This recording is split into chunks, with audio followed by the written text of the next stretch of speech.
Bonjour à tous, j'ai mis la main sur de la pâte de pistache. Aujourd'hui on va donc faire une ganache pistache.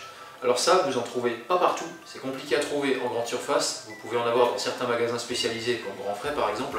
Alors je vais vous faire aujourd'hui un petit tuto pour une ganache montée à la pistache. Vous pouvez faire des macarons, garnir des layer cakes, vous pouvez tout simplement la manger comme ça, c'est vraiment excellent, c'est très onctueux.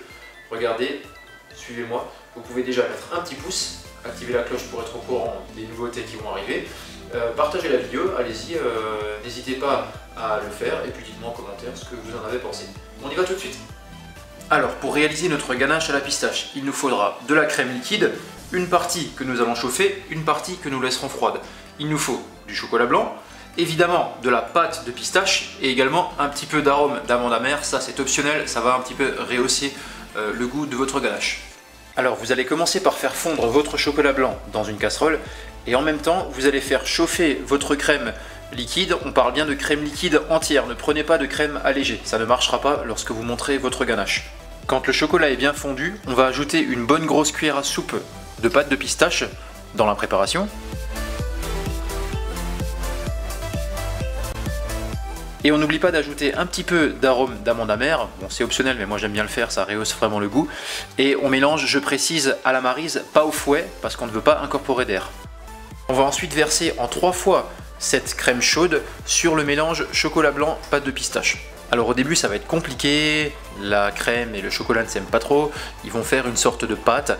Vous verrez, au bout du deuxième et du troisième ajout, ce sera beaucoup plus facile, les deux éléments chocolat blanc et crème vont bien prendre ensemble et du coup vous aurez bien votre ganache. Donc là vous voyez qu'à la troisième incorporation de crème c'est beaucoup plus fluide, le mélange se fait beaucoup plus facilement.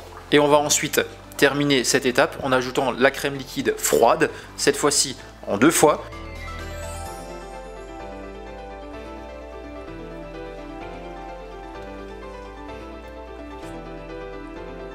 On va ensuite filmer notre ganache au contact, c'est-à-dire que le film sera directement sur la préparation, puis on va la laisser au réfrigérateur pendant au moins 4 heures. Donc moi ce sera toute la nuit, comme ça elle sera bien fraîche lorsqu'on va la monter.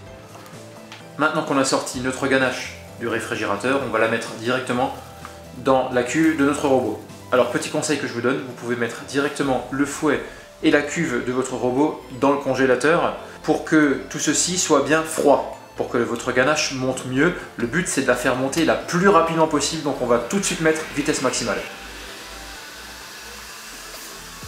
Et là, la difficulté ça va être de s'arrêter à temps. Il ne faut pas aller trop loin, sinon votre ganache va trancher, elle va grainer, et du coup ce sera foutu.